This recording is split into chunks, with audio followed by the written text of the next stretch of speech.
Hello my dear students, good morning, good afternoon, good evening, whenever you are enjoying this session. स्वागत है आपका definite success Pathshala पे, जो कि India's most trusted online platform है for class 9 to class 12 education, क्योंकि यहाँ पे आपको मिलता है टॉप क्वालिटी एजुकेशन इंडिया के टॉप एजुकेटर्स के द्वारा, और उन्हीं के आसपास रहने वाला, उन्हीं के साथ मस्ती करने वाला मैं हूँ आपका मैथ्स मेंटर राहुल। और आज हम कर रहे हैं 9th क्लास के फर्स्ट चैप्टर के 4th लेक्चर को स्टार्ट। ठीक है, तो इसके पहले हमने 3 लेक्चर्स में 3 अलग अलग टॉपिक फर्स्ट चैप्टर के कवर कर लिए हैं। आज हमारा पूरा कंसंट्रेशन रहेगा इस नए टॉपिक पे, जिसका नाम है ऑपरेशंस ऑन रियल नंबर्स, और इसी पे बेस्ड एक्सरसाइज 1.4 को हम यहाँ पे आज खत्म करेंगे।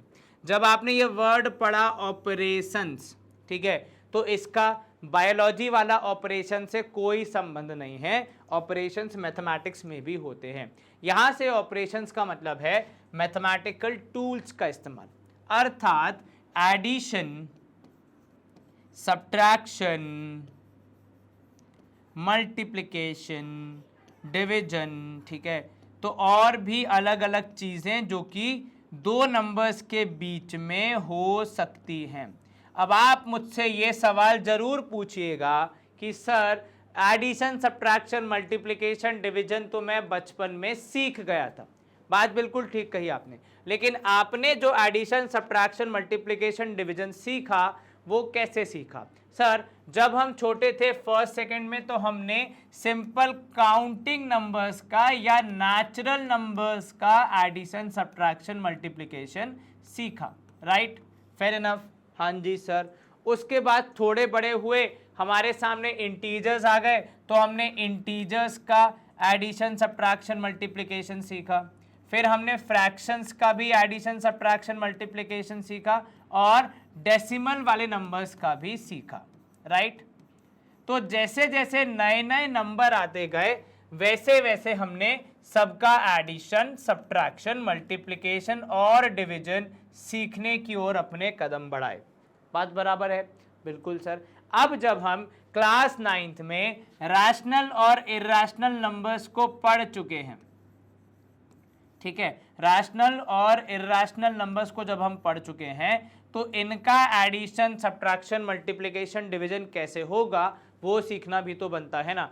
मान लो अगर आपसे कोई बोल दे कि √2 और √3 को जोड़ने पे कितना आएगा, तो हम मन से तो इसको ये नहीं बोल सकते ना कि ये √5 के बराबर आएगा। और टेक्निकली जब आप पढ़ोगे तो आपको समझ में आएगा कि ये बराबर होते भी नहीं है। √2 की वैल्यू 1.414, √3 की वैल्यू 1.7 समथिंग, √5 की वैल्यू 2 पॉइंट समथिंग, तो आपका एक्चुअली √2 प्लस √3 कुछ ज़्यादा ही होता है √5 से।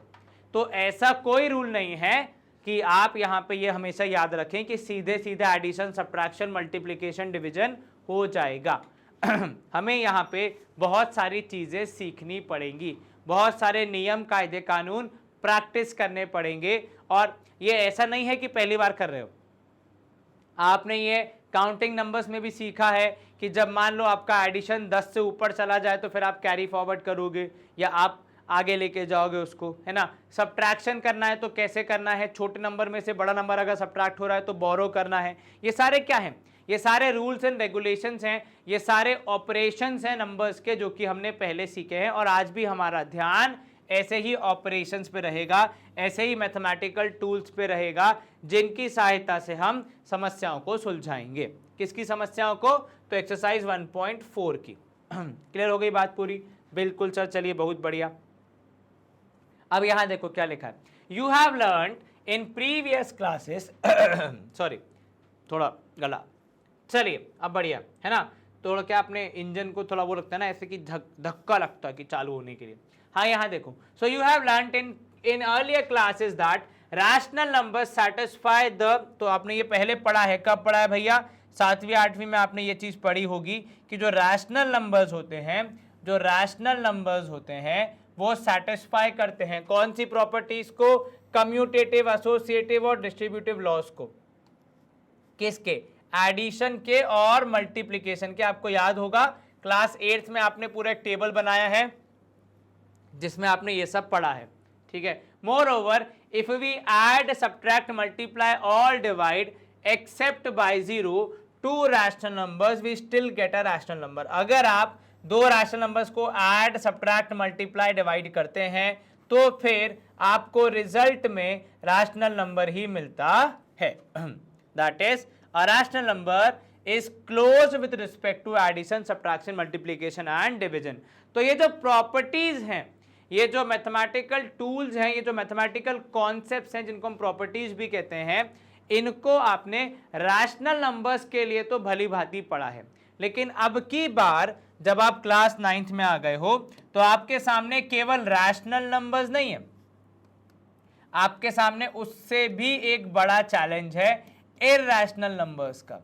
तो ये जो हमारी प्रॉपर्टीज हैं ये हमें एक बार इरैशनल नंबर्स के लिए भी चेक करनी पड़ेंगी। हम अपने मन से ये नहीं बोल सकते कि √2 + √3 करने पे √5 के बराबर लिख दो, क्या ही जाता है भैया, बहुत कुछ गलत जाता है। √2 और √3 जोड़ने पे आपस में √5 नहीं होंगे और आप ऐसे डायरेक्टली ऐड कर भी नहीं सकते।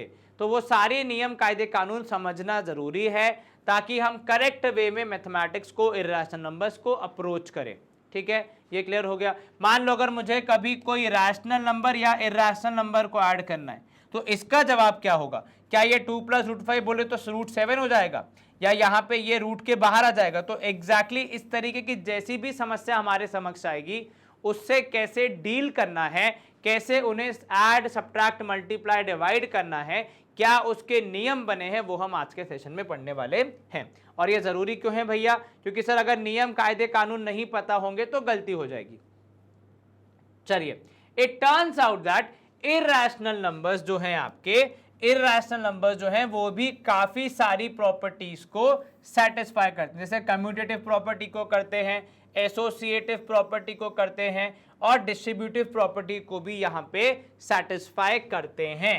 किसके? एडिशन के और मल्टीप्लिकेशन के लिहाज से। जैसे अगर मैं आपको एग्जांपल दूं कि अगर √2 + √3 हो रहा है तो it would be equal to √3 + √2। ठीक है, तो ये सारे जो प्रॉपर्टीज हैं वो यहाँ पे आपके लिए एक्सेप्टेबल होती हैं। ऐसी बहुत सारी प्रॉपर्टीज हैं जो कि एक्सेप्टेबल होती हैं। However the sum, difference, quotients यानी division, products of irrational number are not always irrational। जैसे पहले हमने देखा था, एक वहां पे स्टेटमेंट लिखा था कि अगर आप रैशनल नंबर्स को, अगर आप दो रैशनल नंबर्स को ऐड, सब्ट्रैक्ट, मल्टीप्लाई या डिवाइड कर रहे हैं तो आपका रिजल्ट रैशनल नंबर ही आएगा। ठीक है, लेकिन इरैशनल नंबर्स के केस में अगर आप दो इरैशनल नंबर्स को ऐड, सब्ट्रैक्ट, मल्टीप्लाई या डिवाइड कर रहे हैं तो आपका रिजल्ट इरैशनल नंबर आएगा। इस बात की कोई गारंटी नहीं है।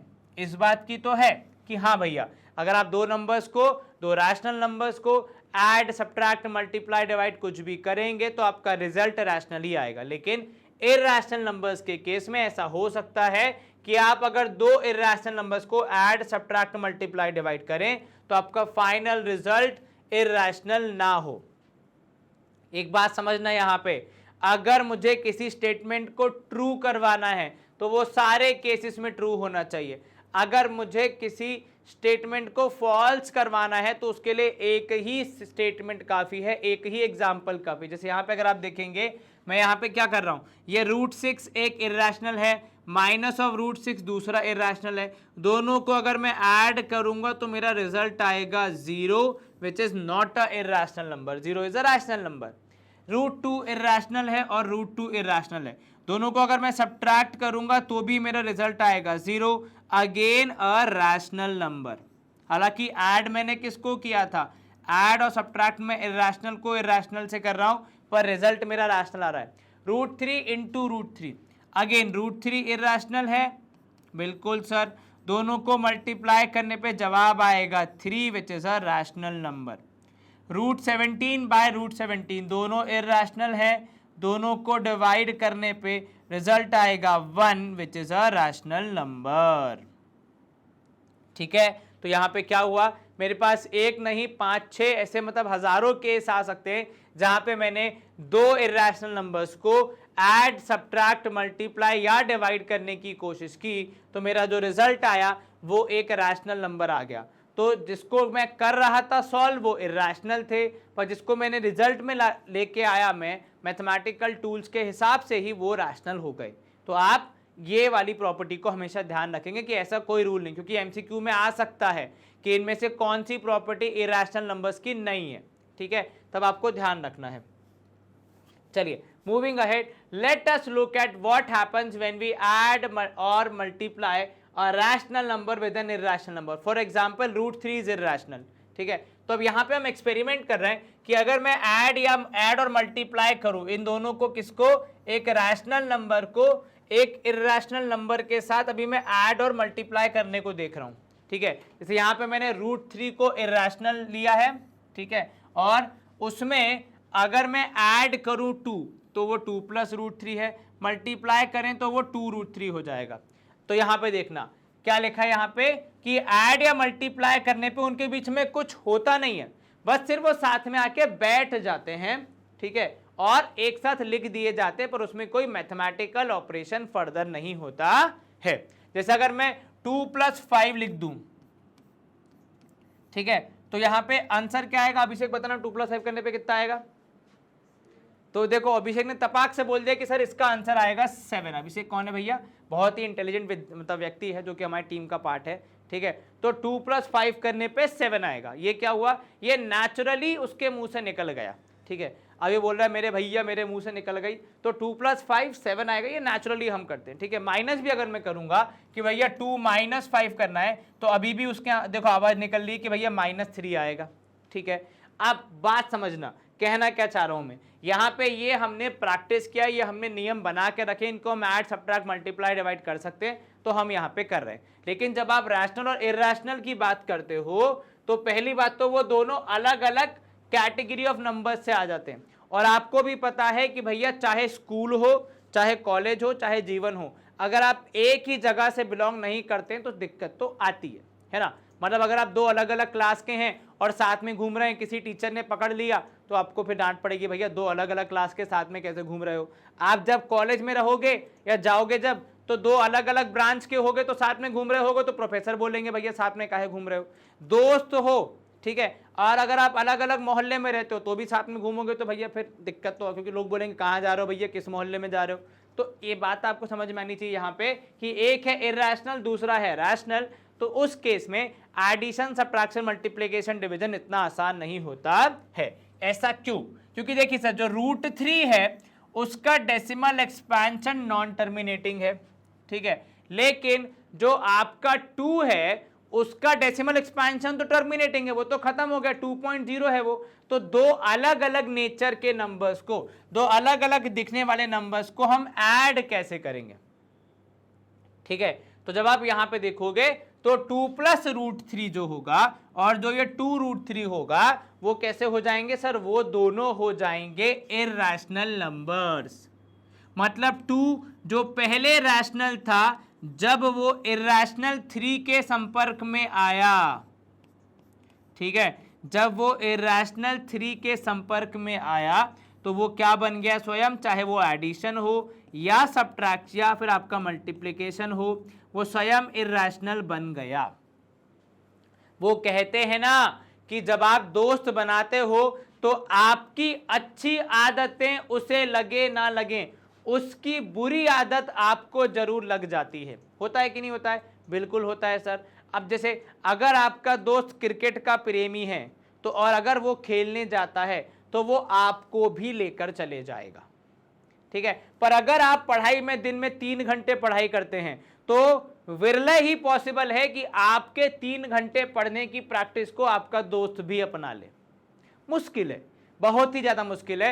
यदि व्यक्ति मोटिवेटेड होगा, मैं ये नहीं कह रहा हूं क्रिकेट खेलना बुरा है, लेकिन बात ये समझो कि एज कंपेयर टू स्टडिंग, लोग पढ़ने और खेलने के बीच में दिन में रोज 3 घंटे पढ़ना या दिन में रोज 3 घंटे खेलना, है ना, वो वाली बात हो जाएगी यहाँ पे। और अच्छा बुरा हमेशा दूसरे के पर्सपेक्टिव में होता है, तो घर वालों के हिसाब से देखोगे तो खेलना बुरा है कि पढ़ना बुरा है, ऑब्वियस सी बात है सर खेलना बुरा है, वो भी रोज 3-3 घंटे। अभी जीवन के मुश्किल उसमें पड़ाव में जब हमें बहुत ज़्यादा एकाग्रचित होकर पढ़ाई करनी चाहिए, तो रोज खेलने का पक्षकर तो मैं भी नहीं हूँ, है ना। हफ्ते में 2 दिन 3 दिन ऐसा कुछ कर लो, और वो भी ये नहीं कि 3-3 4-4 घंटे, 1-8 घंटे का प्लान बनाओ जिससे आपकी थोड़ी बॉडी में फिजिकल एक्टिविटी हो, आप मेंटली फ्रेश भी फील करो, और आपकी अच्छे से मतलब कहते हैं अच्छा इन्वायरमेंट बने जिसमें आप स्ट्रेस फ्री होकर आराम से अपना टाइम एंजॉय कर सको, तो ज़रूरी है। लेकिन बात यहाँ पे पढ़ाई की भी आती है। तो मामला यहाँ पे हम जो डिस्कस कर रहे थे कुल मिला के, कमिंग बैक टू स्टडीज, तो भैया एक है रैशनल, दूसरा है इर्रेशनल। अब इर्रेशनल की चपेट में आने से जो पहले मेरा 2 था रैशनल, वो भी अब इर्रेशनल हो जाएगा। उसका रीजन आप ये भी समझिए कि देखिए जो 2 है ये है टर्मिनेटिंग डेसिमल, ठीक है, ये जो √3 है ये है नॉन टर्मिनेटिंग और non recurring,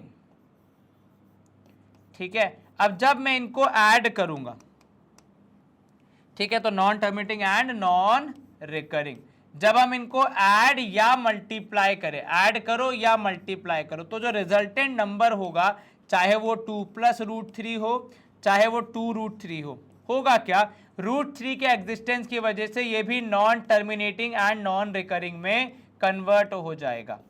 same goes for multiplication, ठीक है। तो कुल मिला के यहाँ पे बात क्या बनी कि अगर मैंने एक रैशनल नंबर और एक इर्रेशनल नंबर को जोड़ने की कोशिश करी, उनको ऐड करने की कोशिश करी, तो मेरा जो रिजल्टेंट नंबर बना वो खुद भी नॉन टर्मिनेटिंग और नॉन रिकरिंग वाली कैटेगरी में आके बैठ गया। ये क्लियर हो गया। आप इसको ऐसे भी देखिए कि भैया जो आपका 2 है उसका डेसिमल एक्सपेंशन होगा 2.0, जो √3 है उसका डेसिमल एक्सपेंशन है 1.7 कितना 732 समथिंग एंड सो ऑन, ठीक है। अगर मैं इसको ऐड भी कर दूंगा तो ये 3.732 एंड सो ऑन में के रूप में आगे बढ़ेगा, मतलब non terminating and non repeating वाला ये बन गया।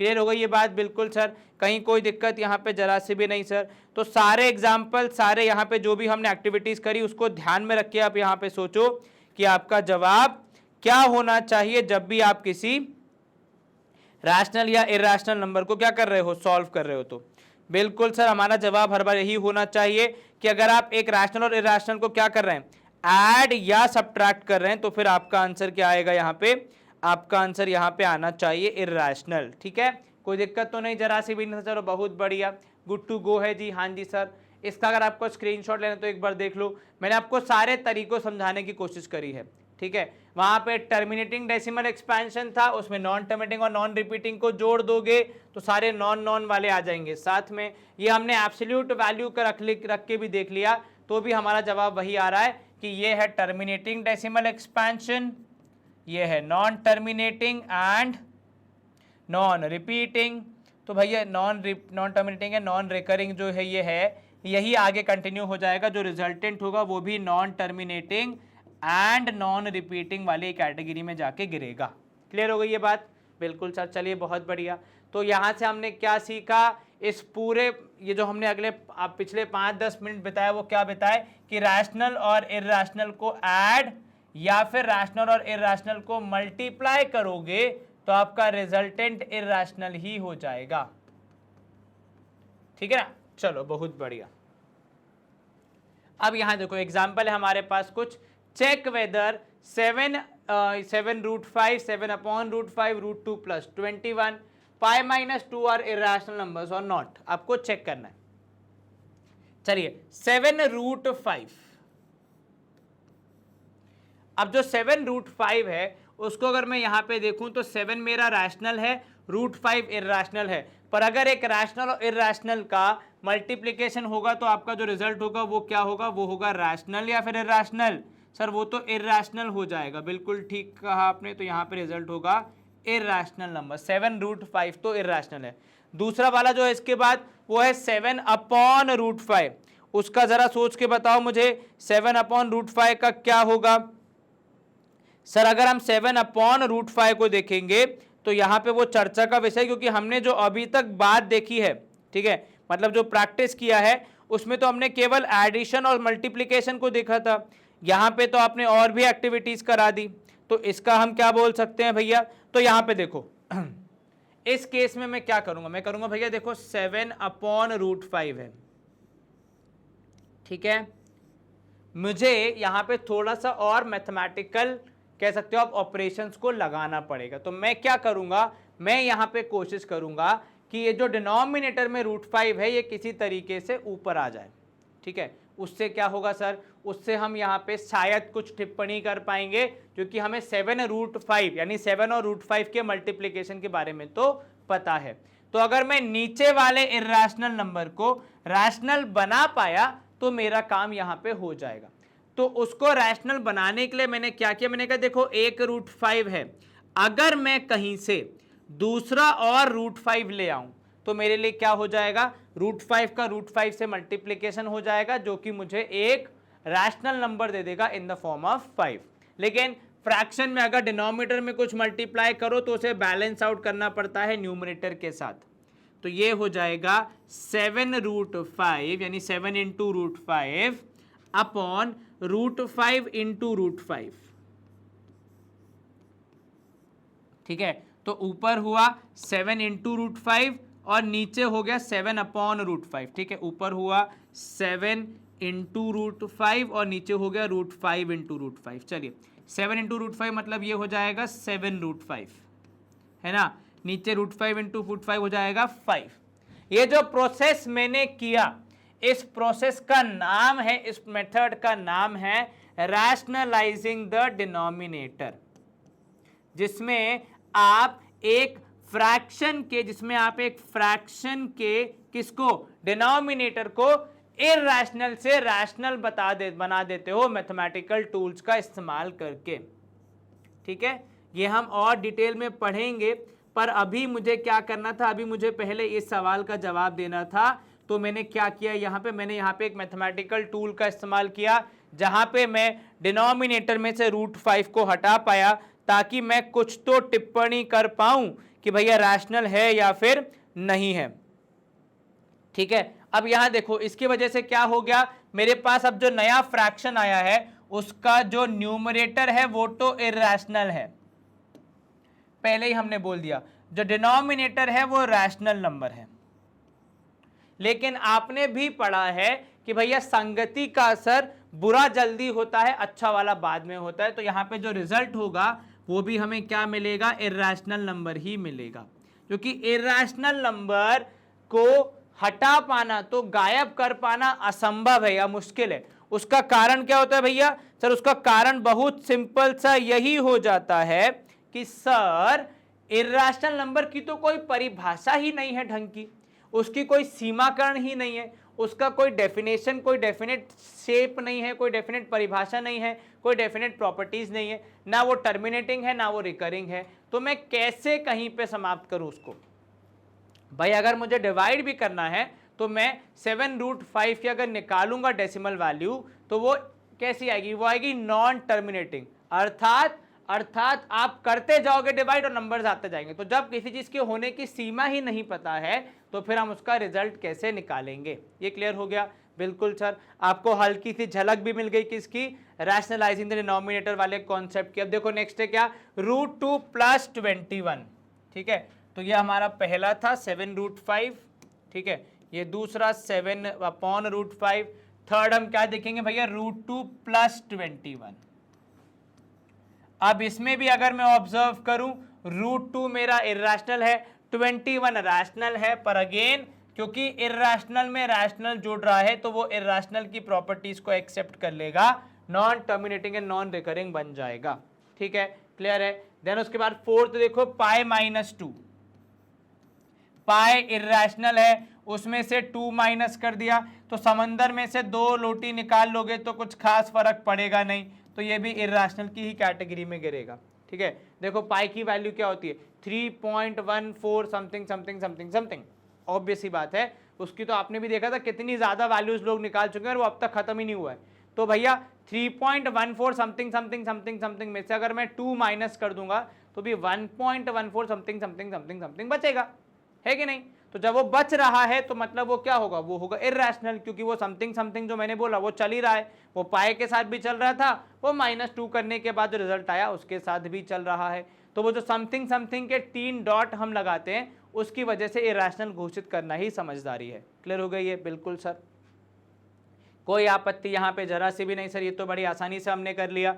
चलिए इसी के साथ हमारा एग्जाम्पल नंबर 11 समाप्त। एग्जाम्पल 12 देखो क्या बोल रहा है आपको, जरा ऐड करके बताओ किसको, 2√2 प्लस 5√3 को, ये हमारा पहला एक्सप्रेशन है आप कह सकते हो, या पहला रियल नंबर है, ठीक है, प्लस इसमें ऐड करना है किसको, यहां पे आप देखोगे √2 माइनस 3√3 को। अब जब तक ये इस ब्रैकेट के अंदर रहेंगे शायद ही हम कुछ कर पाए, तो पहला कार्य क्या करेंगे हम जरा ब्रैकेट्स को ओपन करेंगे, 2√2 प्लस 5√3, ठीक है, फिर आया यहाँ पे प्लस √2 एंड देन यहाँ पे आया माइनस ऑफ 3√3। अब मान लो अगर आप किसी पार्टी में गए हो, ठीक है, और वहां पे आपका सिबलिंग और आपके माता पिता गए हैं, ठीक है, अगर सिबलिंग है तो, नहीं है तो अकेले गए हो, ठीक है, पार्टी में, अब मान लो पार्टी दोपहर में शाम को 4 बजे है, ठीक है, तो भैया अगर आप पार्टी में गए हो तो वहां पे क्या होगा सर, पार्टी में होगा ये कि हमारे जो माता पिता हैं वो अपने मित्रों को आसपास देख के या अपने मित्रों से मिलने चले जाएंगे। हम थोड़ी देर उनको नमस्ते अंकल, नमस्ते आंटी, नमस्ते अंकल, नमस्ते आंटी ये करेंगे, फिर जैसे ही हमें हमारे दोस्त मिलेंगे, भाड़ में जाओ अंकल, भाड़ में जाओ आंटी, ये करके हम कहाँ जाएंगे, अपने दोस्तों के पास, है कि नहीं, जाएंगे कि नहीं जाएंगे, बिल्कुल जाएंगे सर। तो जैसे ही हम अपने दोस्तों से मिलेंगे उसके कंधे पे हाथ रखेंगे और बता दोस्त क्या चल रहा है तेरे जीवन में। अगर सेम स्कूल के हो तो अपने स्कूल की गॉसिप करोगे, अगर अलग अलग स्कूल के हो तो अपने स्कूल की बातें बताओगे कि पता है हमारे स्कूल में ये हुआ, तुम्हारे स्कूल में ये हुआ, अच्छा ये है, ऐसा है, वैसा है कि नहीं। पढ़ाई की बातें तो नहीं ही करोगे, इस बात में मैं पूरा कॉन्फिडेंट हूं, है कि नहीं, बिल्कुल। तो ठीक वैसे ही यहां पे होता है कि भैया जैसे ही इस √2 ने देखा कि मेरी जान पहचान का 2√2 यहां पे है, तो वो इस √3 को नमस्ते अंकल, नमस्ते आंटी करते हुए कहां चले जाएगा, इसके पास, तो ये हो गया 2√2 प्लस √2, है ना। और फिर क्या होगा, ये जो √3 वाले दोनों नंबर्स हैं ये एक दूसरे को जानते हैं, तो ये भी साथ में आ जाएंगे और बढ़िया पार्टी को एंजॉय करेंगे, ठीक है। इसीलिए हम लोग भी उसी पार्टी में जाना पसंद करते हैं जहां पे हमारे दोस्त आ रहे हो, है कि नहीं। अगर आपके दोस्त पार्टी में नहीं आ रहे हो तो आपके घर वालों से आपको एक सवाल होता है कि हमारा चलना जरूरी है क्या, ठीक है। फिर मम्मी और पापा 3 मारते हैं, हाँ या तो लपाड़े, मतलब हमें तो पढ़ ही जाते थे, आपके ज़माने में क्या हो रहा है पता नहीं आजकल, ठीक है। तो भैया हमें पढ़ते थे 3 और हम चुपचाप तैयार हो जाते थे, पता नहीं कैसे। ठीक वैसे यहाँ पे होगा कि भैया अब आ गए हो तो एंजॉय तो कर ही लो। अब इसको सॉल्व कैसे करेंगे, तो देखो 2√2 और √2 है, आपने बचपन में 2x प्लस x किया है, कितना होता है सर, ये तो 3x हो जाता है। अब भैया जब ये ऐसे मैथमेटिकल ऑपरेशंस कर चुके हो तो वैसा ही कुछ लॉजिक यहां लगाओ, 2√2 प्लस √2, 2√2 पहले थे। अब मान लो अपन एक पार्टी में गए, मेरे जो दोस्त है यहाँ पे जो बैठा रहता अभिषेक, उसने 2 गुलाब जामुन लिए हुए हैं एक कटोरी में। मैंने उसको देखा, मुझे बड़ी प्रसन्नता हुई कि लड़का इतनी मेहनत करता है, तो मैंने अपना भी एक गुलाब जामुन उसको दे दिया। चलो वो कह रहा है 2 देना सर, तो मैंने अपने भी 2 गुलाब जामुन दे दिए। तो उसके पास कितने हो गए, 4 हो गए कि नहीं हो गए। और माँ कसम बता रहा हूँ वो 4 खा जाएगा एकदम बढ़िया से, एकदम हष्ट पुष्ट लड़का है अपना। तो यहीं पे 2√2 प्लस √2 कितना हो जाएगा, 2√2 प्लस √2 मिलके हो गए 3√2, है कि नहीं। यहां 5√3 थे, 5 अमरूद थे, 3 अमरूद कोई ले गया, कितने बचे, 2 बचे सर। तो यहां पे आप लिख दोगे प्लस 2√3, ऐसे समझ लो तो भी आपका काम हो जाएगा। अगर ऐसे नहीं समझना है तो ऐसे साइड में समझो, देखो कि 5√3 है और 3√3 है, इनको मुझे करना है माइनस, ठीक है। What is 5√3, so this is 5 into √3। What is 3√3, this is 3 into √3। दोनों में से मैं √3 कॉमन ले सकता हूं, तो अंदर आ जाएगा 5 माइनस 3, तो आपके पास बचेगा √3 इंटू 2, जिसको लिखने का तरीका है 2√3, है ना। रैशनल पहले, इरैशनल बाद में। रीजन बहुत सिंपल है, इसका डेसिमल टर्मिनेटिंग है तो ये खत्म हो जाएगा, इसका चलते जाएगा तो इसको स्पेस चाहिए तो पीछे इसको लिखा जाता है। तो यहां पे ये समझ में आ गया आपको। ऐसे सीखना है ऐसे सीख लो, यहां बेसिक अंडरस्टैंडिंग के हिसाब से करना है वैसे कर सकते हो, लेकिन इस तरीके से इनका एडिशन होगा। और इस एग्जाम्पल के सहारे हमने दो इर्रेशनल नंबर्स को ऐड करना भी सीख लिया। चलो let's move to our next question. चलिए ऐसे और क्वेश्चन को प्रैक्टिस करते हैं। एग्जाम्पल नंबर 18 देखो, 5/√3 माइनस √5। चलिए क्या करेंगे इसको, तो जैसे अब तक किया है वैसे ही करेंगे। देखिए 5/√3 माइनस √5 किससे मल्टीप्लाई करोगे सर? जो ट्रिक हमने सीखी है उसके हिसाब से जो भी है यहाँ पे उसके पॉजिटिव वाले नंबर के साथ मल्टीप्लाई कर दीजिए। तो √3 प्लस √5 अपॉन √3 प्लस √5। अब पिछले वाले में न्यूमरेटर में 1 था तो हमें कुछ ज़्यादा मेहनत नहीं करनी पड़ी थी, पर यहाँ पे 1 नहीं है तो आपको ध्यान रखना पड़ेगा। तो ये हो जाएगा 5 × √3 प्लस √5, ठीक है, डिवाइडेड बाय, नीचे किससे मल्टीप्लाई हो रहा है? तो नीचे हो रहा है √3 माइनस √5 इंटू √3 प्लस √5, है ना। चलिए अब यहाँ पे आप सॉल्व करेंगे। देखिए ऊपर तो 5 था, 5 ही रहेगा, ब्रैकेट के अंदर आएगा √3 प्लस √5। नीचे आप देखोगे डिवीजन में तो √3 minus √5 and √3 plus √5, a minus b a plus b, तो ये हो जाएगा a² यानी √3 का स्क्वायर माइनस √5 का स्क्वायर, ठीक है। चलिए अब यहाँ पे आपने देखा तो ये हो जाएगा भैया 5 ब्रैकेट के अंदर √3 प्लस √5, ठीक है, और नीचे डिवाइड बाय अगर आप देखोगे तो √3 का स्क्वायर है 3, 5 √5 का स्क्वायर है 5, तो 3 माइनस 5 हो जाएगा -2। तो 5 × √3 प्लस √5 अपॉन -2। लेकिन गणित का नियम क्या कहता है कि सभ्यता के अनुसार माइनस साइन नीचे नहीं रहने देते हैं, ऊपर ले आते हैं। तो ये हो जाएगा -5/2 ब्रैकेट में √3 प्लस √5, ऐसे आप लिख सकते हो। इस तरीके से हमारा डिनोमिनेटर रैशनलाइज आसानी से हो जाएगा बिना किसी खास दिक्कत के। क्लियर है? क्या आपका आंसर भी यही आ रहा है? बिल्कुल सर। तो -5/2 इंटू √3 प्लस √5, जैसा प्रोसेस है वैसा ही चलने देना है, कुछ ज़्यादा सोचने की ज़रूरत नहीं है। नियम बस बहुत सिंपल रखो, जो साइन यहाँ पे है उसका एग्जैक्टली अपोजिट से मल्टीप्लाई कर दो। किसको? न्यूमरेटर को भी और डिनोमिनेटर को भी, ठीक है। बाकी चीज़ें ऑटोमेटिकली अपना ध्यान रख लेंगी, बस आप मैथमेटिकली कहीं गलत मत होना। कुछ लोग इसमें क्या बोलेंगे कि सर पहले इसमें से माइनस साइन कॉमन लेके -5 के भाज भेज दो, -5 के पास भेज दो, उसके बाद सॉल्व करो। In that case also answer आपका वही आएगा इन द एंड फाइनली, तो कुछ खास इंपैक्ट नहीं पड़ना उससे, ठीक है। चलिए एक और क्वेश्चन, 1/7 प्लस 3√2, इसको भी हम देख लेते हैं। तो सवाल है भैया 1/7 प्लस 3√2। अब प्लस 3√2 है, अगर मुझे सॉल्व करना है तो -7 माइनस 3√2 करना पड़ेगा, है ना, ताकि मैं बैलेंस आउट कर सकूं स्क्वायर करके और इर्रेशनल नंबर को गायब कर सकूं। तो न्यूमरेटर में तो 1 ही है, उसका तो कुछ खास काम होगा नहीं, तो उसको आप लिख दोगे एज इट इज 7 माइनस 3√2। लेकिन नीचे जो हैं वो आपस में मल्टीप्लाई हो जाएंगे और a² माइनस b² यहाँ पे अप्लाई हो जाएगा। तो a plus b multiplied with a minus b would be a² minus b², तो ये है -3√2²। ना ऊपर आपका न्यूमरेटर आ गया 7 माइनस 3√2, डिनोमिनेटर में यू गेट 7 का स्क्वायर एज 49। अब यहाँ देखना 3 का स्क्वायर होगा तो वो हो जाएगा 9, और 9 × 2√2 का स्क्वायर हो जाएगा 2, ठीक है। ये मत करना कि 3 को 3 रहने दिया और √2 का स्क्वायर कर दिया 2, तो 3 2 जा 6 लिख दिया, नहीं। 3√2 मतलब ये 3 तो रैशनल है, ये तो नॉर्मल नंबर की तरह यूज होगा, तो 3 × 2 हो गया 9 और √2 का स्क्वायर हो गया 2। अब बोर्ड मास का नियम कहता है पहले मल्टीप्लिकेशन फिर सब्ट्रैक्शन, तो हम वैसे इसको अप्रोच करेंगे। तो ये हो जाएगा 7 माइनस 3√2 डिवाइडेड बाय 49 माइनस 18, ठीक है। ये क्लियर है? बिल्कुल सर। तो आपका यहाँ पे फाइनल जवाब क्या होना चाहिए? तो सर वो होना चाहिए 7 माइनस 3√2 डिवाइडेड बाय, अब 49 माइनस 18 करोगे, 9 में से 8 गया तो 1 और 4 में से 1 गया तो 3, 31। तो हमारा आंसर आएगा 7 माइनस 3√2 अपॉन 31। एक बार आप भी चेक कर लीजिए, आपने भी इस तरीके सॉल्व किया होगा, आई होप सो, ठीक है, और आपका आंसर भी यही आ रहा होगा। क्लियर है? कोई दिक्कत तो नहीं? जरा सी भी नहीं सर। चलिए बहुत बढ़िया, ऑल गुड टू गो।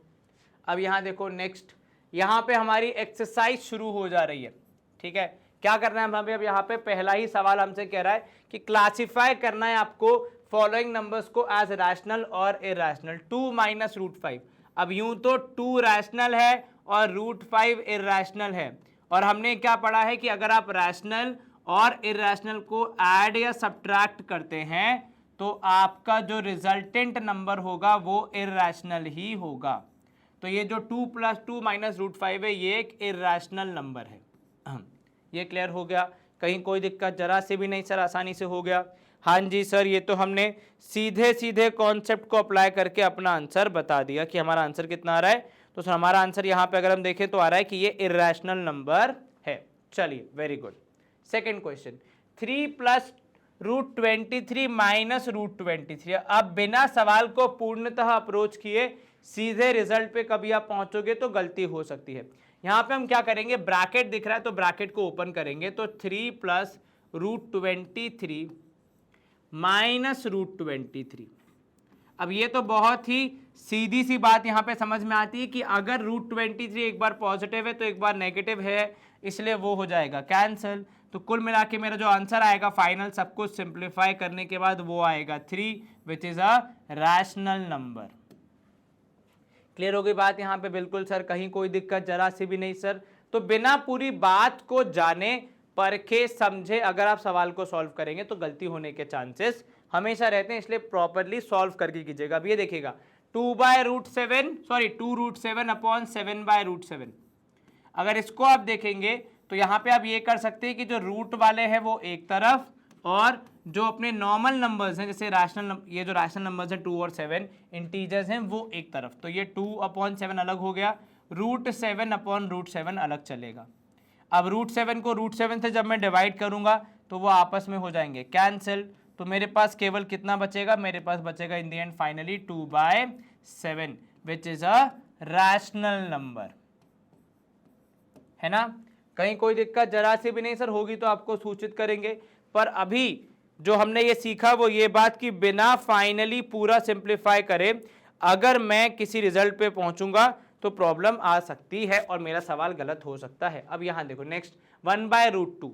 अब अगर ऊपर रैशनल है और नीचे इरैशनल है तो रैशनल को इरैशनल से डिवाइड करने पे रिजल्ट इरैशनल आता है, ठीक है। तो यहाँ पे रिजल्ट क्या होगा, ये क्या है, ये एक इरैशनल नंबर है। 2π, पाई एक इरैशनल है 2 रैशनल है, तो यहाँ पे आप रैशनल को इरैशनल से मल्टीप्लाई कर रहे हो तो इसका रिजल्ट भी क्या होगा, इरैशनल ही हो जाएगा, ठीक है। क्लियर है? बिल्कुल सर, कहीं कोई दिक्कत तो नहीं, जरा सी भी नहीं सर। चलो तो यहाँ पे पहले क्वेश्चन के 5 पार्ट हमने समाप्त कर दिए। 2 मिले हमें रैशनल लेकिन प्रॉपरली सिंप्लीफाई करने के बाद, बाकी 3 हमें इरैशनल देखने को मिले। अब सेकंड क्वेश्चन आपको बोल रहा है कि सिंप्लीफाई कर दो दिए गए आपके यहाँ पे क्वेश्चंस को, एक्सप्रेशंस को। क्या करोगे, सब ब्रैकेट को ओपन करेंगे तो हर एक टर्म हर दूसरी टर्म से मल्टीप्लाई होगी, ठीक है, वरना सवाल अधूरा है। तो यहाँ पे आपने 3 को मल्टीप्लाई किया सबसे पहले किससे, 2 + √2 से, फिर √3 को आपने मल्टीप्लाई करना है पूरे एक्सप्रेशन से एक बार फिर से, मतलब फ्री में करना, हमें कौन से पैसे मिलेंगे सॉल्व करने के, ना आपको ना मुझे। चलिए 3 × 2 हो जाएगा 6, कितना हो जाएगा भैया, 3 × 2 = 6 प्लस 3 × √2, फिर से √2 है, इरैशनल है तो मल्टीप्लिकेशन एक सीमा तक ही हो पाएगा तो 3 √2 लिख दिया आपने, प्लस यहाँ पे आप 2 से मल्टीप्लाई कर रहे हो तो 2 × √3 और लास्ट में √3 × √2, तो √3 × √2 मतलब यहाँ पे आप रूट के अंदर ले लोगे 3 और 2 को, क्योंकि दोनों के पास रूट है, तो ये हो जाएगा 3 × 2 = 6, तो यहाँ पे सीधे लिख सकते हो आप √6, ठीक है। ये हो गया हमारा यहाँ पे सॉल्यूशन। क्लियर है? ये कोई दिक्कत तो नहीं, जरा सी भी नहीं सर, ये तो आसानी से हो गया। चलिए बहुत बढ़िया। तो 6 + 3 √2 + 2 √3 + √6 ये हमारा फाइनल आंसर होगा। सेकेंड, अब यहाँ पे देखो ये हमारा जो एक्सप्रेशन है ये है a + b और एग्जैक्टली सेम है तो a - b के रूप में। अब हमने a + b और a - b को इतनी बार पढ़ा है कि अब तो हमें याद ही हो गया है कि a + b और a - b अगर आपस में सॉल्व हो रहे हैं तो उनको हम a² - b² के रूप में सॉल्व कर लेंगे। क्या हुआ यहाँ पे, एक बार फिर से देखो, पहले 3 था, यहाँ पे भी 3 है, यहाँ पे √3 है, यहाँ पे भी √3 है। तो सेम ही एक्सप्रेशन बट डिफरेंट साइन, जिसकी वजह से a प्लस बी और a माइनस बी यूज करने का एक मौका बन गया। तो अगर मैं लिखूं तो ये हो जाएगा 3 plus √3 multiplied with 3 minus √3 would be equal to a square यानी 3 स्क्वायर माइनस √3 का स्क्वायर। ठीक है, सो 3 स्क्वायर इज 9, √3 का square is 3, so 9 minus 3 is 6।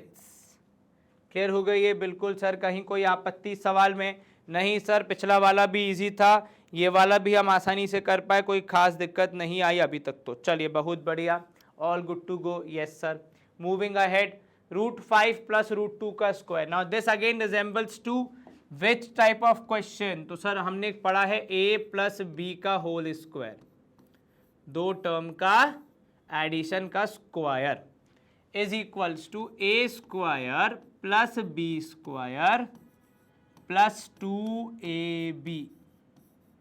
तो इस हिसाब से अगर मैं देखूं तो √5 प्लस √2 का स्क्वायर मुझे करना है, तो मैंने लिखा √5 प्लस √2 का square is equals to √5 square. ठीक है, then you have √2 square, then you have 2 into √5 into √2।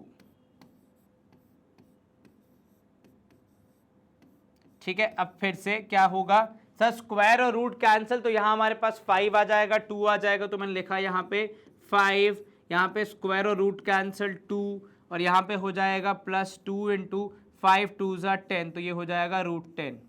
तो 5 और 2 ये हो जाएगा 7 प्लस 2 √10, 7 प्लस 2 √10, 7 प्लस 2 √10। कृपा करके जल्दबाजी में एग्जाम में 7 प्लस 2 को 9 √10 मत लिख देना, क्योंकि भैया √10 वहां पे लगा है, मतलब वो पीछे एज अ टेल काम कर रहा है, उसके साथ √10 लगा हुआ है। ये इरेशनल है, ये रैशनल है, इनका एडिशन नहीं हो सकता, तो ध्यान रखिएगा। नेक्स्ट, फिर से clearly in the form of a minus b into a plus b. ठीक है, ब्रैकेट आप यहां पे लगे रहने देंगे, तो ये हो जाएगा कितना, a square minus b square. So this would be √5 minus √2 multiplied with √5 plus √2। ये मेरा सवाल है।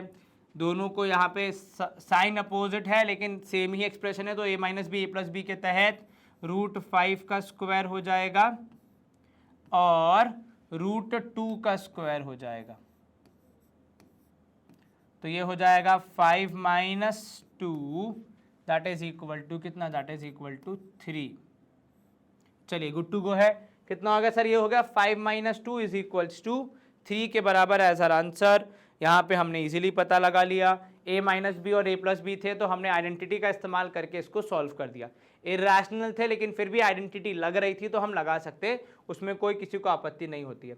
चलिए recall, pi is identified as the ratio of circumference say C of a circle to its diameter. अब जो पाई की एक्चुअल परिभाषा है ना, जो कि गणित में हम पढ़ते हैं, वो क्या होता है, तो pi is defined as ratio किसका, सर्कमफेरेंस का और सर्कल के और उसके डायमीटर का, that is pi equals to c upon d. This seems to contradict the fact that pi is irrational.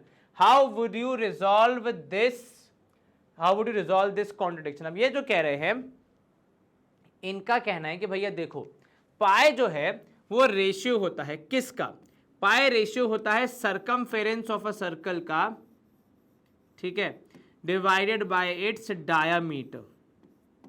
मतलब पाई का जो कॉन्सेप्ट है वो कहां से आया है, तो पाई का कॉन्सेप्ट यहीं से आया है कि जो पाई है वो हमेशा से, अगर आप देखेंगे मैथमेटिशियंस ने ऑब्जर्व किया कि वो हमेशा क्या होता है, वो हमेशा सर्कमफेरेंस और डायामीटर का आपका रेशियो होता है।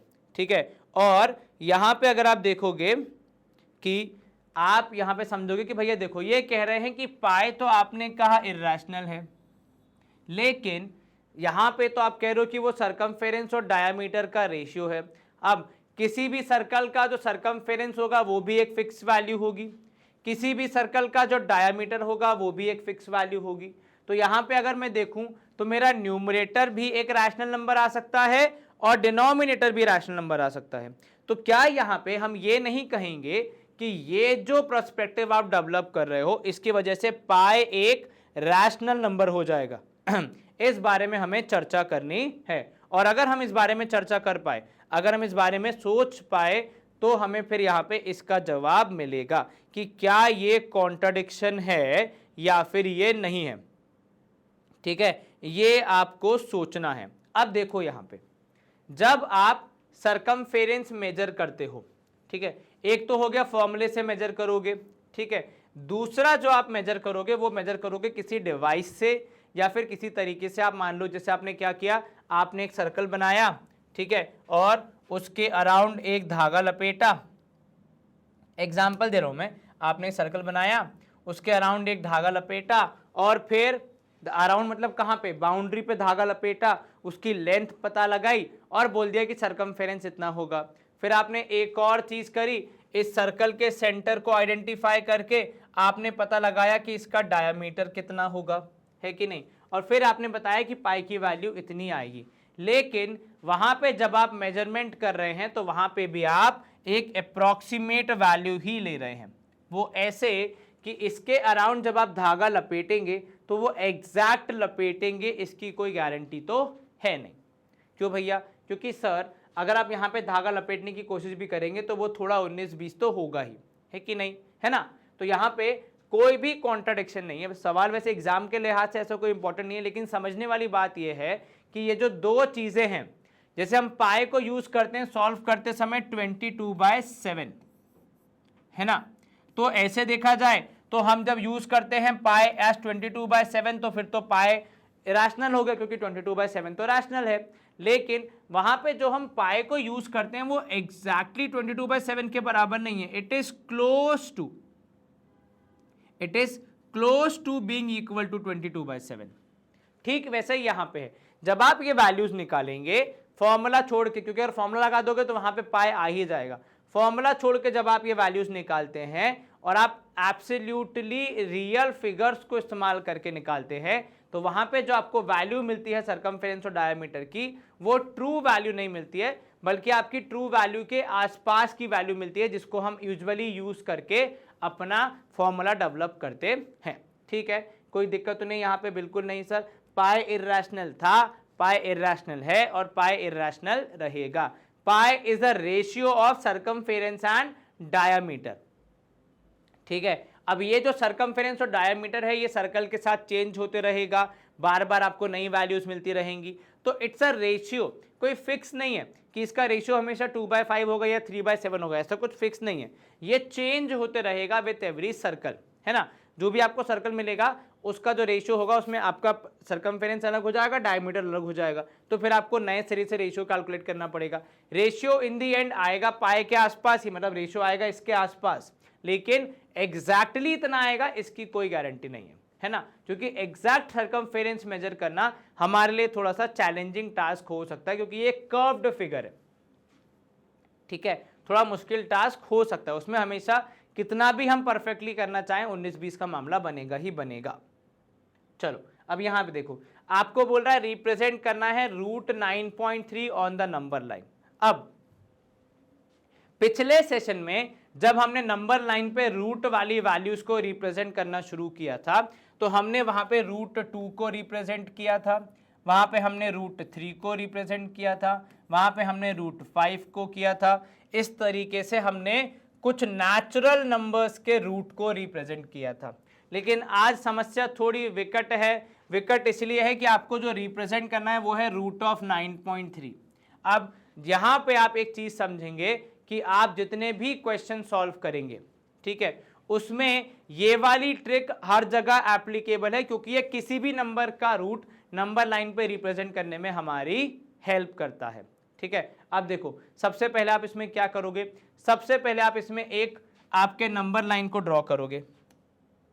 ठीक है, अब नंबर लाइन को ड्रॉ कैसे करना है, देखो यहाँ पे आपको √9.3 चाहिए, तो आप ये समझो, थोड़ा सा पहले तो एवेलुएट करो कि मुझे 9.3 चाहिए, तो 9 का स्क्वायर रूट तो 3 होता है, तो 9.3 का स्क्वायर रूट उससे ज़्यादा ही होगा, तो मैं पॉजिटिव साइड में जाऊंगा। कहाँ तक? पॉजिटिव साइड में जाऊंगा मैं 4 तक, ठीक है। और नेगेटिव साइड में क्योंकि मुझे इसको सॉल्व करने के लिए ज़रूरत पड़ेगी तो मैं -10 तक जाऊंगा, ठीक है। कहीं ना कहीं ये पूरा रिप्रेजेंट तो होगा, तो मुझे एक थोड़ी सी लंबी सी लाइन चाहिए होगी, ठीक है। मान लो मैंने ये ड्रॉ कर दी, स्ट्रेट ड्रॉ करने की पूरी कोशिश करेंगे हम यहाँ पे इसको, ठीक है। अरे भैया सीधे हो जाओ, तो लगभग हो ही गया है, थोड़ा सा है ना, चलो लगभग स्ट्रेट है। अब यहाँ पे मैं क्या आइडेंटिफाई करूँगा? यहाँ पे मैं आइडेंटिफाई करूँगा, देखिए मान लीजिए यहाँ पे आया 4, ठीक है, उससे थोड़ा पहले यहाँ पे आ जाएगा 3, इधर पे आ जाएगा 2। गैप कंसिस्टेंट रखने की पूरी कोशिश करनी है आपको, ठीक है। 1, फिर यहाँ पे हमें चाहिए 0।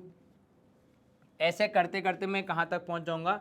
मान लो -10 तक, ठीक है। अब यहाँ पे मैं सारे नंबर्स अगर लिखूंगा तो बहुत ज़्यादा हौच पौच हो जाएगा, तो मैं एक काम करता हूँ, यहाँ पे लिख दिया मैंने कितना सर, ये हो जाएगा देखिए -1, यहाँ पे आ जाएगा -2, ये गैप थोड़ा ज़्यादा हो गया। गैप का ध्यान रखना है भैया, गैप अगर 19-20 होगा तो प्रॉब्लम हो जाएगी, ठीक है। तो आप क्या करेंगे? -10, क्योंकि आपको 9.3 चाहिए तो आपको नेगेटिव साइड में कुछ करना पड़ेगा, तो -10 तक जाएंगे। क्लोजेस्ट आपका वही है नेचुरल नंबर, सॉरी इंटीजर, जो कि होगा यहाँ पे माइनस साइड में।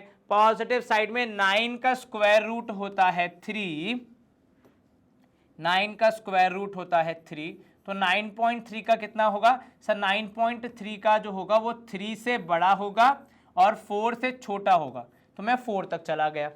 इतना क्लियर हो गया नंबर लाइन पे कहाँ से शुरू करना है, कहाँ खत्म करना है। अब आगे की बात, मामला हम शुरू करेंगे कहाँ पे? मामला हम शुरू करेंगे 0 पे, ठीक है। और 0 को हम बोल देंगे पॉइंट बी। अब 0 से मैं नेगेटिव साइड में जाऊंगा 9.3 तक, और वो जो पॉइंट होगा, मान लो अगर यहां कहीं आएगा, ये है मेरा पॉइंट ए, तो 0 से लेकर ये ए तक की दूरी कितनी बोली मैंने? तो सर ये वैल्यू हो गई हमारी 9.3, लेकिन नेगेटिव साइड में है, ध्यान रखना भैया। इसके बाद मैं इस लाइन में एक ऐड कर दूंगा एडिशनली, तो ये जो 1 है ये हो जाएगा मेरा पॉइंट सी। अब ये कुल मिलाकर डिस्टेंस कितना हो गया ए से लेकर सी के बीच में? सर ए से लेकर सी के बीच में हो जाएगा 10.3 के आसपास। इसको अगर मैं डिवाइड बाय 2 करूं तो कितना मिलेगा मुझे? तो सर वो हो जाएगा 10.3 मतलब 5.15 के आसपास, लेकिन नेगेटिव साइड पे। अगर वो नहीं करना है मुझे तो मैं क्या करूंगा? मैं अपना कंपास उठाऊंगा, ठीक है, एक बार निडल रखूंगा यहाँ ए पर और लगाऊंगा ऊपर एक कट, ठीक है। मान लो यहाँ कहीं लगा दिया मैंने, या थोड़ा सा और इधर, ठीक है, और एक लगाऊंगा मैं नीचे। फिर एक रखा मैंने कंपास यहाँ पे पॉइंट सी पे, तो यहाँ पे मैंने एक कट ऊपर लगाया, एक कट लगाया नीचे, ठीक है। अब यहाँ पे मैं क्या करूंगा? इन दोनों पॉइंट्स को ज्वाइन करके मैं बनाऊंगा एक परपेंडिकुलर बाइसेक्टर, ठीक। कोशिश है भैया कि सही से ज्वाइन हो जाए, ठीक है। तो ये मैंने बना the perpendicular bisector of AC। अब इसका जो सेंटर पॉइंट होगा उसको मैंने मान लो नाम दे दिया, ये है भैया अपना पॉइंट O। क्या भैया? ये है पॉइंट O। अब इस पॉइंट O को सेंटर मान के क्या करोगे? इस पॉइंट O को सेंटर मान के आप ड्रॉ करोगे एक semi circle. Sir semi circle draw करने के लिए रेडियस पता होना चाहिए, तो आपका जो रेडियस होगा ना वो होगा O से लेकर A तक की दूरी, और क्योंकि ये परपेंडिकुलर बाइसेक्टर है तो जितनी दूरी O से लेकर A तक है उतनी ही दूरी O से लेकर C तक होगी। तो मेरा जो यहाँ पे सेमी सर्कल बनेगा वो O से स्टार्ट होकर C पे गिरना चाहिए। ये क्लियर हुआ? बिल्कुल सर, थोड़ा मैं अगर इसको और अच्छे से बनाऊं तो क्या बोला मैंने? मैंने कहा A से स्टार्ट होकर, माफ कीजिएगा, C पे गिरना चाहिए, कुछ इस प्रकार। ये क्लियर है? दिखने में भले ही इतना सुंदर ना लगे, पर मैं आपको बता दूं पूरी ईमानदारी से मैंने कोशिश करी है कि मैं सबसे सही तरीके से आपको यहाँ पे बता सकूँ। एक मिनट रुक जाओ, ये मैं हटा देता हूँ ताकि आप कंफ्यूज ना हो जाए, उसके बाद फिर दोबारा बनाने की कोशिश करूँगा, है ना। चलो इतनी तो मेहनत मैं आपके लिए कर ही सकता हूँ। हट जाओ भैया, रुको एक मिनट। हाँ, यहाँ अपन पहुँच गए थे तो अपन एक काम करते हैं, इनको हटा देते हैं। मैं आपको इसको लिख के बता दूंगा कि मैंने ये क्या किया, कैसे किया, क्यों किया, ठीक है। ये हमारा परपेंडिकुलर बाइसेक्टर यहाँ पे बन गया था, ठीक है। गुट्टू को क्या बोला था मैंने? आपने कहा था सर O को मानिए सेंटर और यहाँ बनाइए एक आपका सेमी सर्कल कुछ इस प्रकार, ठीक है। ये हमारा बन गया सेमी सर्कल जिसका रेडियस था O से लेकर A तक, और क्योंकि इतनी ही दूरी O से लेकर C तक है तो जो सेमी सर्कल रुकेगा वो जाके रुकेगा C पे। अब इसके बाद आप क्या करोगे भाई, देखो सेमी सर्कल मेरे को अभी पता नहीं, को सेटिस्फैक्शन नहीं मिल रहा है। अब ठीक है सर, मजा नहीं आया है ना। चलो भाई, तुम लोग तो प्रैक्टिस करना चाहते, मेरे को तो फ्री हैंड से बनाना है तो अपन तो ऐसे ही बना पा रहे हैं।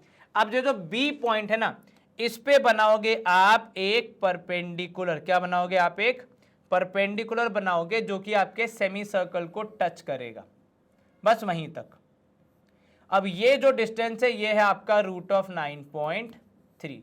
इसको आप जब गिराओगे तो ये जहां भी गिरेगा वो आपका आंसर होगा। जैसे यहाँ पे अगर मैं सेमी सर्कल ठीक से बनाऊंगा तो प्रोबेबली थोड़ा और ऊपर होगा ये, और इसका जो रूट होगा ना वो कुछ इस प्रकार 3 के बाद गिरेगा, ठीक है। ये आप ट्राई करना, जरूर बन जाएगा अच्छे से, ठीक है। -10 हमने क्यों लिया था, क्योंकि मेरे पास, एक बार मैं यहाँ पे फिर से लिख के बता दो, -10 लिया था बिकॉज मेरे पास 9.3 था, तो उसके क्लोजेस्ट जो आपका इंटीजर है ऑन द नेगेटिव साइड वो लेना था, ठीक है। यहाँ पे हमने 4 तक क्यों गए, क्योंकि √9.3 को जब मैं निकालूंगा तो वो 3 से बड़ा है और 4 से छोटा है, तो वहां तक एडजस्ट करवाने के लिए मुझे 4 तक लेना पड़ा। ये क्लियर हो गया? बिल्कुल सर, कोई दिक्कत नहीं है। चलिए आप यहाँ पे अगर एक बार ड्रॉ करके देखना चाहें तो सेमी सर्कल बनेगा कि नहीं वो मैं ट्राई कर रहा हूँ एक बार, ठीक है। अगर वैसा हो जाता, गिवन दैट ये सेंटर पे हो तब भी, तो ही मेरा काम यहाँ पे हो पाएगा। इतना बड़ा सर्कल मैं ड्रॉ कर रहा हूँ यार, देखो अटेम्प्ट तो कर ही सकते हैं ना,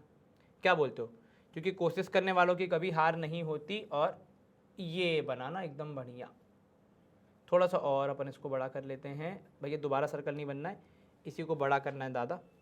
चलो इसको और थोड़ा सा इधर ले आओ, हाँ लगभग तो ऑलमोस्ट। इसका सेंटर कहाँ है, सेंटर आइडेंटिफाई कर लें। लो अपना सेंटर थोड़ा हिला हुआ है, ये देखो, ये ऐसा कुछ होगा, पार जा रहा है, देख रहे हो तुम, समझ रहे हो तुम मेरी बात को। यहाँ पे तो मैं कोशिश तो कर रहा था यहाँ पे, तो ये जो हमने परपेंडिकुलर बनाया था ना ब्लू वाला, वो जब बनेगा तो कुछ इस प्रकार बनेगा, यहाँ तक करीब आएगा, और इसका जो आर्क गिरेगा तो यहाँ कहीं गिरेगा। क्लियर हो गई ये बात? तो अब ये थोड़ा सा आप इसको ध्यान रखिएगा कहीं कुछ गड़बड़ ना हो जाए, ठीक है। मैंने पूरी कोशिश करी आपको यहाँ पे समझाने की कि कैसे हमने इसको निर्माण किया था। सेमी सर्कल जो बनेगा आपका वो कुछ इस प्रकार बनेगा, हमारे उसके बाहर जा रहा है ये रेंज के, हमारे पास जितनी स्पेस उपलब्ध होती तो हमने यूज़ कर ही ली थी, ठीक है। तो हमारा पॉइंट ए कहाँ पे था वो मैं एक बार सब कुछ लिख देता हूँ। तो ये था हमारा पॉइंट ए, ठीक है ना। यहाँ से हमने बनाया सेमी सर्कल, ये हमारा क्या था, ये हमारा था सेंटर जहाँ से हमने ये सर्कल बनाया। ये सी को देखो यहाँ पे टच कर रहा है, जो कि होना चाहिए क्योंकि ये परपेंडिकुलर बाइसेक्टर है। जितनी दूरी ओ से लेकर ए तक है उतनी ही दूरी आपकी नीचे भी है, ठीक है, मतलब सी तक भी है। और एक चीज़ का क्या ध्यान रखना है, ये सेमी सर्कल बनेगा, खाली पूरा नहीं बनाना है, ठीक है। वो तो मेरे पास सेमी सर्कल का ऑप्शन नहीं है इसलिए मैंने पूरा बनाया है। आप यहाँ पे आराम से सेमी सर्कल से अपना काम निपटा सकते हो, ठीक है, उसमें कोई आपत्ति नहीं है। चलिए ये हमने हटा दिया, हमारा सेमी सर्कल जितना ज़रूरत है उतना ही बनाया है, यहाँ तक देखिए, ठीक है, good to go. Semi circle वो पार निकल गया, पर आप ध्यान रखना अब जो बी से बनाना है वो है इंपॉर्टेंट एक परपेंडिकुलर, तो वो हम ड्रॉ कर लेते हैं भैया क्योंकि वो ज़रूरी है। तो ये हमने बनाई हमारी परपेंडिकुलर, ठीक है। अब ये जो गिरेगी इसकी जो आर्क बनेगी वो हमें यहाँ पे हाईलाइट करनी है। तो इसकी जो आर्क बनेगी वो कुछ इस प्रकार बनेगी, है ना, जो कि 3 के बाद गिरनी चाहिए। किसके बाद भैया? 3 के बाद। तो 2 और 3 यहाँ पे मान लो है, तो 3 के बाद कहीं वो गिरेगी। क्लियर है? गुड टू गो है, बिल्कुल सर। इसका आप स्क्रीनशॉट लेना चाहें तो एक बार देख लीजिए। थोड़ा सर्कल के हम बाहर चले गए थे, पर उम्मीद करता हूँ उससे आपका कुछ काम खराब नहीं हुआ होगा, है ना। अब वो भी हमारी मजबूरी थी क्योंकि आपको अच्छे से सिखाना था, इसलिए हमने यहाँ पे पूरी कोशिश करी उसको सही से करने की। All good to go? Yes sir. चलो वेरी गुड, स्क्रीनशॉट ले लिया आपने। Let's move to our next question. चलिए अगला क्वेश्चन कह रहा है आपको यहाँ पे रैशनलाइज करना है 1/√7 को। अब जब 1/7 को रैशनलाइज करोगे तो कैसे करोगे सर? आपने ही सिखाया है कि हमने एक बहुत अच्छी बात पढ़ी है गणित में कि अगर मेरे को रैशनलाइज करना है तो मेरा कार्य क्या होगा? मेरा कार्य होगा डिनोमिनेटर से इर्रेशनल नंबर को हटाना या फिर कैसे कर सकते हो, रिमूव करना। पर गणित में क्या होता है, ऐसे कोई सीधे सीधे रिमूव नहीं हो जाता है, ठीक है।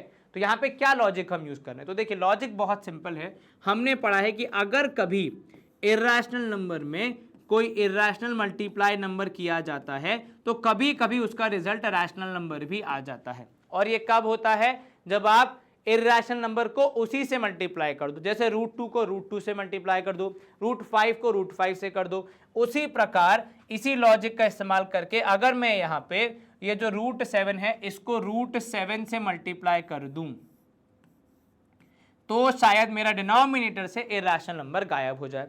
लेकिन गणित का नियम क्या कहता है भैया? आप ऐसे फ्रैक्शन को हिला नहीं सकते, डिस्टर्ब नहीं कर सकते।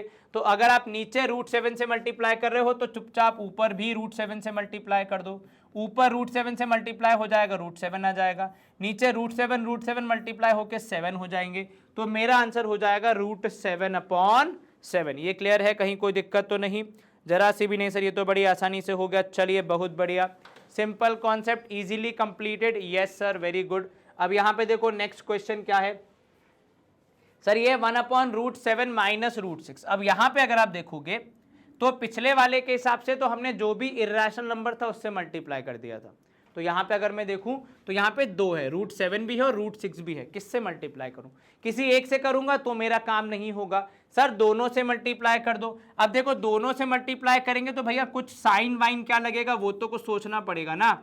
तो यहां पे देखो, अगर मैं इनको पॉजिटिव √7 नेगेटिव √7 और √6 से मल्टीप्लाई करूंगा तो भी मेरा स्क्वायर नहीं, तो भी मेरा जो रूट है वो नहीं जाएगा। क्यों? क्योंकि √7 माइनस √6 को है, अगर मैं उसी से मल्टीप्लाई कर दूंगा तो ये हो जाएगा √7 माइनस √6 का होल स्क्वायर। और अगर आपको √7 माइनस √6 का होल स्क्वायर करते हुए देखोगे, आप खुद को इमेजिन करोगे तो आपको याद आएगा कि देखो एक तो √7 का स्क्वायर हो जाएगा 7, √6 का स्क्वायर हो जाएगा 6, लेकिन साथ में क्या आएगा? -2√7 इंटू √6। तो इतनी मेहनत के बाद भी मेरा जो रूट है वो गायब नहीं होगा, जो मुझे करना है। तो मैं क्या करूंगा? मैं नेगेटिव नंबर से तो मल्टीप्लाई नहीं कर सकता, मुझे डिनोमिनेटर में √7 और √6 को हटाना है। अब रूट वाले नंबर को अगर मुझे रैशनल बनाना है तो एक ही तरीका है, उसका स्क्वायर हो जाए।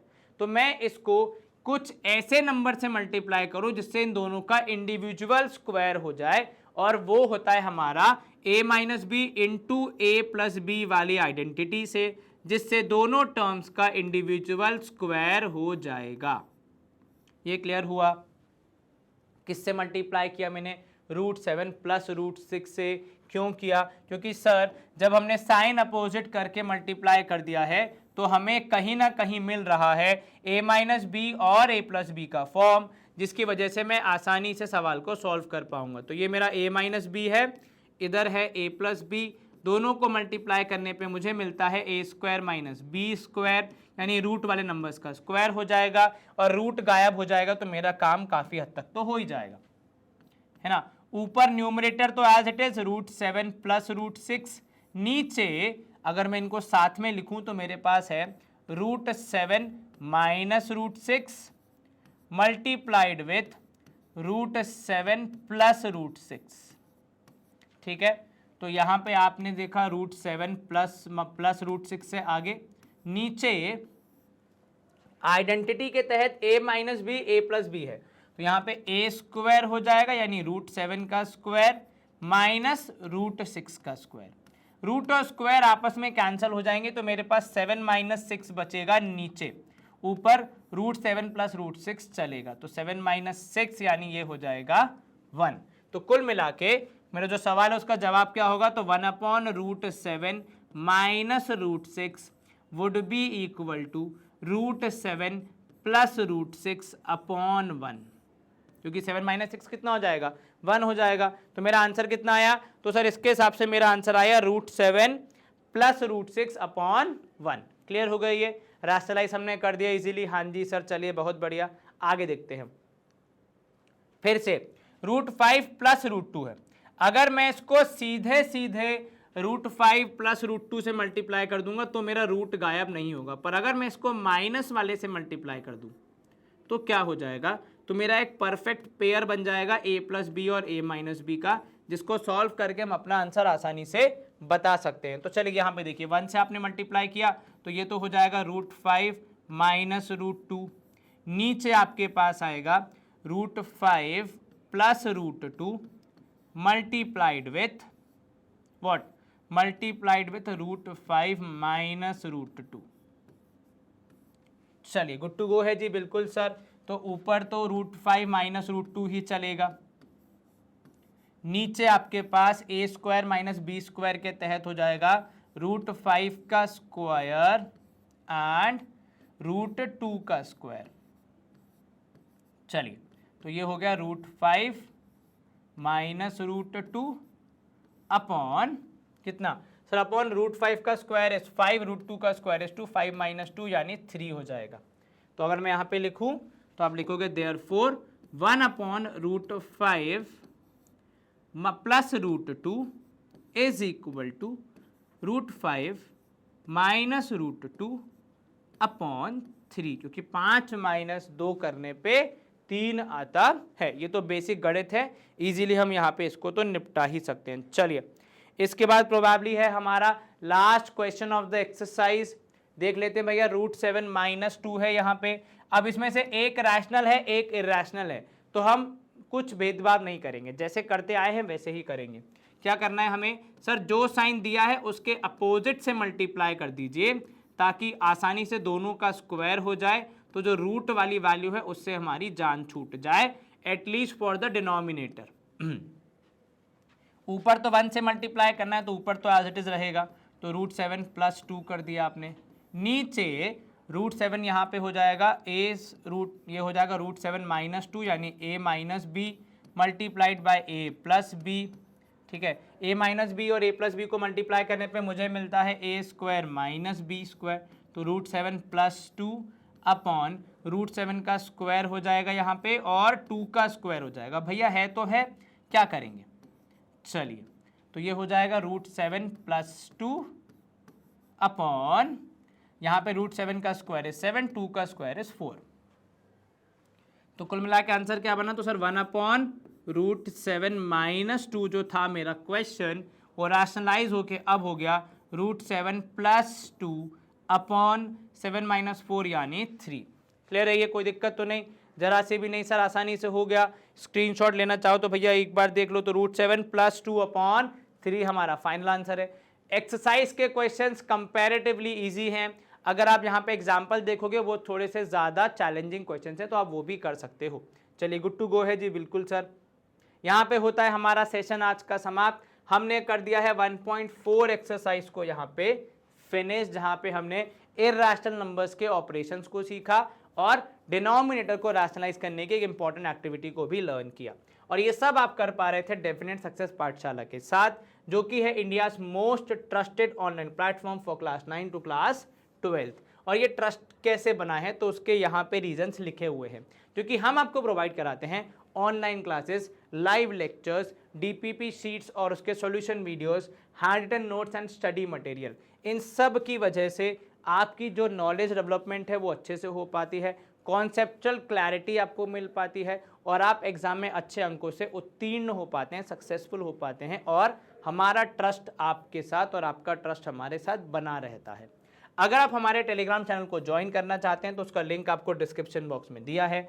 अब अगर आपके मन में आ रहा है कि क्यों ज्वाइन करना है सर, तो भैया इस चैनल पे आपको रेगुलर अपडेट्स दिए जाते हैं कि कब किस टीचर ने कौन सा लेक्चर पढ़ाया है और आप उसके साथ इजीली कोप अप कर पाते हैं और अपनी भी कॉन्सेप्चुअल लर्निंग पे ध्यान दे पाते हैं, क्योंकि आपको पता रहता है कि टीचर ने ये वाला सेशन बना दिया है और मुझे अब ये लर्न करना है।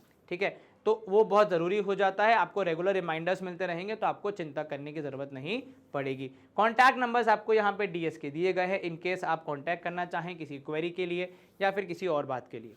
हमारे इस लेक्चर को लाइक करना, सेशन को शेयर करना एंड चैनल को सब्सक्राइब करना मत भूलना, क्योंकि ये छोटे छोटे इनिशिएटिव्स हैं, छोटे छोटे मोटिवेशनल फैक्टर्स हैं जिनकी वजह से हम अपने लाइफ में आगे बढ़ पाते हैं और हमारे इस विजन को कि भारत का हर बच्चा पढ़े हमारे साथ और आगे बढ़े, इसको अचीव कर पाते हैं। तो आपका सपोर्ट एंड आपका मोटिवेशन बहुत ज़रूरी है इन छोटे छोटे स्टेप्स के द्वारा भी। इसी के साथ आज का सेशन हम करते हैं खत्म। आप अपना ध्यान रखें, अच्छे से पढ़ाई करें, stay home, stay safe, bye bye, take care and yes all the best for the exams, क्योंकि आजकल हर हफ्ते होते रहते हैं। See you soon, take care, bye bye.